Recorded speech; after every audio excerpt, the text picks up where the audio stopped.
बालदस्तानो, आज आपण सुखिया माळीण ही कथा ऐकणार आहोत. गोकुळात सुखिया नावाची एक माळीण होती.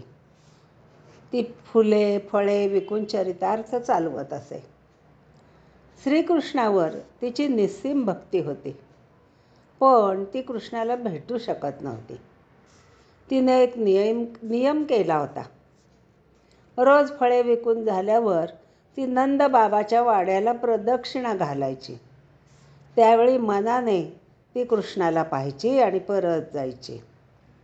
एक दिवस फळे विकायला सुखिया माळीण निघाली. आज तिची फळे कुणीच विकत घेतली नाहीत. कोणी तिला बोलावले नाही. शेवटी निराश होऊन ती नंदवाड्यात प्रदक्षिणा घालायला आली. तेवढ्यात छोट्या कृष्णाची हाक आली, "अहो आजी, आम्हाला फळे द्या ना." सुखिया माळीण एकदम आनंदली. तिने सर्व फळे कृष्णाला देऊन टाकली. त्याने एक एक करून सगळी फळं आत नेऊन ठेवली. मग सुखियाने विचारले, "आता तू मला काय देणार या फळाबद्दल?" कृष्ण पटकन तिच्या मांडीवर जाऊन बसला. सुखियाला खूप आनंद झाला. आज तिची खूप खूप दिवसांची इच्छा पूर्ण झाली. तिने कानाजवळ हात नेऊन त्याची दृष्ट काढली.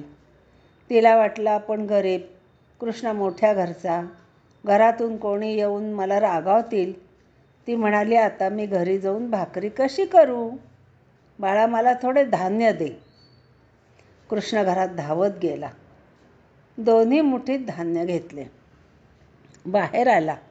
मुठीतून धान्य गळत होते आणि शेवटी तर त्याच्या हातात 4-2 दाणेच राहिले. ते पाहून सुखिया म्हणाली, असू दे, थोडे दाणे असले तरी हरकत नाही. बाळ तर भेटले." ती घरी निघाली. डोक्यावरची टोपली तिला जड वाटू लागली. पाहते तर काय, टोपलीत हिरे माणिक सोने होते. तिचे जन्माचे दारिद्र्य कृष्णाने दूर केले. अशी आहे कृष्ण भक्ती. जो कृष्णावर भक्ती करेल त्याचे सर्व मनोरथ पूर्ण होतील.